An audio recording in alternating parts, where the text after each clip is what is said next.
नमस्कार। दृढ़ संकल्पित लोगों के उदाहरण न केवल भारत में बल्कि विश्व के अनेक देशों में देखे जा सकते हैं, जैसे मार्टिन राइट, स्टीफन किंग और कैली टैकेक्स। और आज इन्हीं में से एक कैली टैकेक्स के जीवन से हम आपको अवगत कराएंगे। अक्सर आपने फील किया होगा कि थोड़ी सी भी प्रॉब्लम आई नहीं कि कुछ लोग उस सिचुएशन को हैंडल ही नहीं कर पाते, बहुत घबराने लगते हैं और कुछ तो हार मानकर भाग ही जाते हैं। लेकिन इनसे अलग कुछ लोग ऐसे भी होते हैं जो कि कठिन हालातों में और भी टफ बन जाते हैं। उनकी सच्ची लगन, उनका डिटर्मिनेशन उन्हें लड़ने की ताकत देता है।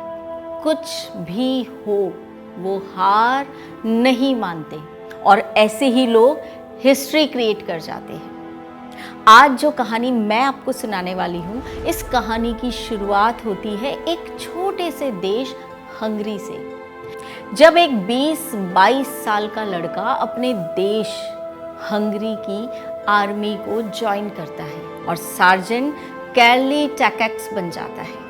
आपको पता है कि कैली टैकेक्स ने आर्मी क्यों ज्वाइन की थी? आर्मी ज्वाइन कर वो अपने देश के लिए कुछ करना चाहते थे। कैली को पिस्टल शूटिंग का बहुत शौक था और उनका ये इंटरेस्ट आर्मी में रहकर आसानी से पूरा हो सकता था। कैली अपने देश के लिए पिस्टल शूटिंग में गोल्ड मेडल लाना चाहते थे और अपनी टफ ट्रेनिंग और लगन के कारण 1936 तक कैली हंगरी के फेमस पिस्टल शूटर्स की लिस्ट में गिने जाने लगे थे।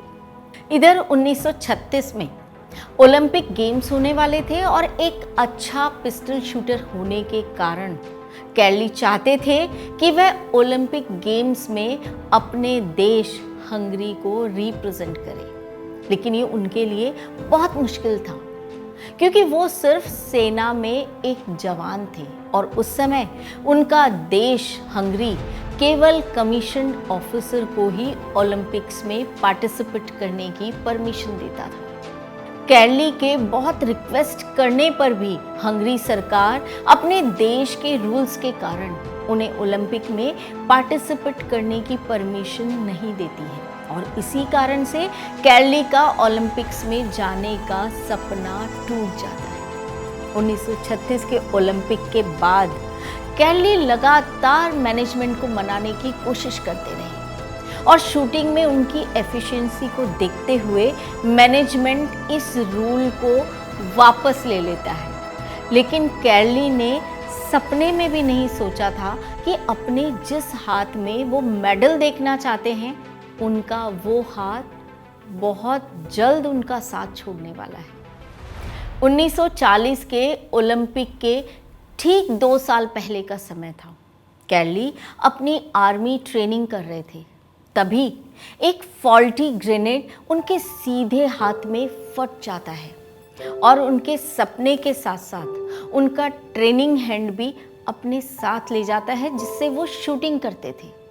हॉस्पिटल में वो 1 महीना कैली ने कैसे गुजारा होगा, आप और हम सोच भी नहीं सकते हैं। जिस हाथ से वो ओलंपिक मेडल पाना चाहते थे, वो हाथ और जिन उंगलियों से वो पिस्टल का ट्रिगर दबाते थे, वो उंगलियां कुछ भी उनके पास सही सलामत नहीं था।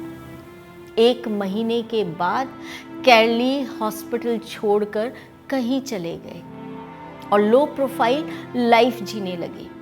सबको लगा था कि हाथ के साथ ही कैली के ओलंपिक करियर का भी दी एंड हो गया है, इसीलिए समय के साथ लोग उनको भूलते जा रहे थे। लगभग 1 साल बाद 1939 के स्प्रिंग सीजन में हंगरी नेशनल पिस्टल चैंपियनशिप होने वाली थी।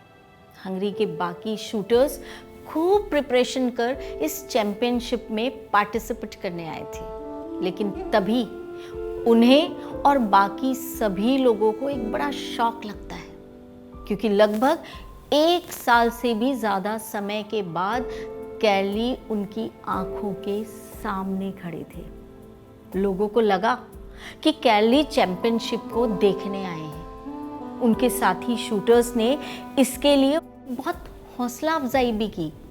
लेकिन इन सबको ज़्यादा शौक तब लगा जब उन्हें पता चला कि कैली इस चैंपियनशिप में ऑडियंस बनकर नहीं बल्कि पार्टिसिपेंट बनकर आए हैं। हर कोई इस बात से सरप्राइज था कि अपने शूटिंग हैंड के बिना कैली शूटिंग कैसे करेंगे।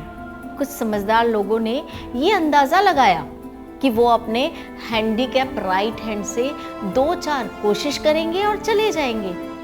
उनके हिसाब से कैली अपने इमोशनल सेटिस्फैक्शन के लिए इस चैंपियनशिप में आए हैं। लेकिन इन सबको डबल झटका लगा।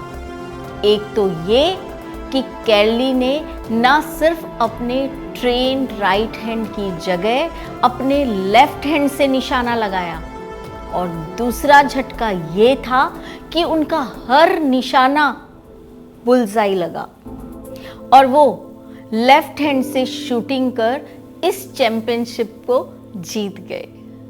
कैली हॉस्पिटल से जाने के बाद किसी हारे हुए खिलाड़ी की तरह नहीं बैठे, बल्कि उन्होंने डिसाइड किया कि वो अपने राइट हैंड के बारे में बिल्कुल भी नहीं सोचेंगे, बल्कि उनके पास जो है उनका लेफ्ट हैंड है और अब वो अपना पूरा कंसंट्रेशन उसी पर करेंगे। उन्होंने खुद से कहा कि मुझे दिन रात मेहनत कर अपने लेफ्ट हैंड को शूटिंग के लिए ट्रेन करना है और 1940 के ओलंपिक गेम्स में गोल्ड मेडल जीतना है। और इस तरह कैली अब अपने लेफ्ट हैंड के साथ गोल्ड मेडल पाने के लिए पूरी तरह से तैयार थे। लेकिन अभी उनकी परीक्षा बाकी थी। वो लगातार 4 सालों तक पूरी लगन के साथ अपनी ट्रेनिंग करते रहे, लेकिन वर्ल्ड वॉर तो थमने का नाम ही नहीं ले रही थी। और इसे देखते हुए 1944 के ओलंपिक गेम को भी कैंसिल कर दिया गया। और 1948 में जब तक कैली लगभग 38 साल के हो चुके थे, तब जाकर लंदन ओलंपिक गेम्स में फाइनली कैली को पार्टिसिपेट करने का मौका मिला। लेकिन कैली ने ना सिर्फ उस ओलंपिक शूटिंग चैंपियनशिप को जीता, बल्कि रैपिड फायर पिस्टल इवेंट में एक नया वर्ल्ड रिकॉर्ड भी बना दिया। उनकी आंखों के सामने आज वो मोमेंट था जिसका इंतजार उन्होंने हर पल किया था। कैली पोडियम पर खड़े थे और उन्हें गोल्ड मेडल दिया जा रहा था। प्रीवियस चैंपियन ने कैली को कॉन्ग्रेचुलेट किया और मजाक में कहा कि आपने बहुत ज़्यादा सीख लिया है। किसी ने एक पल के लिए भी नहीं सोचा था कि आप जीत जाएंगे। आपकी मेहनत की जितनी तारीफ की जाए वो बहुत कम है। लेकिन कैली को किसी से कोई शिकायत नहीं थी। उन्हें बहुत खुशी थी कि उनका सपना पूरा हो गया था। ओलंपिक में मेडल पाने के बाद भी कैली ने अपनी कोशिशों को जारी रखा और 1952 के ओलंपिक गेम्स में फिर से गोल्ड मेडल पाकर सारी दुनिया को बता दिया कि आपका डिटर्मिनेशन अगर पक्का हो तो इंसान कुछ भी कर सकता है। कैली की जगह अगर कोई और होता तो वह हार मानकर बैठ जाता। कभी सरकार को बेकार ग्रेनेड के सिलेक्शन के लिए ब्लेम करता, तो कभी ग्रेनेड मैन्युफैक्चरर को कोसता रहता, और कुछ लोग तो सिर्फ बैठकर अपने भाग्य को ही दोष देते रहते। लेकिन कैली ने ऐसा कुछ भी नहीं किया, बल्कि उन्होंने हर सर्कमटेंसेस को अपना लिया और पूरे डिटर्मिनेशन के साथ ऑल्टरनेटिव खोजा। और देखिए, आज वो एक वर्ल्ड हिस्ट्री क्रिएट कर गए। कैली ने इस एक्सीडेंट के बाद फिर से वर्ल्ड क्लास पिस्टल शूटर बनने के लिए कितनी मेहनत की होगी। अगर ये देखना है तो अपने राइट हैंड की जगह अपने लेफ्ट हैंड से लिखकर देख लेना। अगर आप राइट हैंडर हो तो आपको इस सवाल का जवाब अपने आप मिल जाएगा।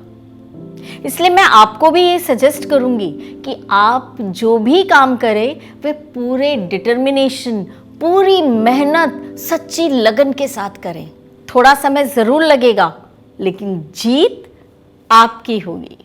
धन्यवाद।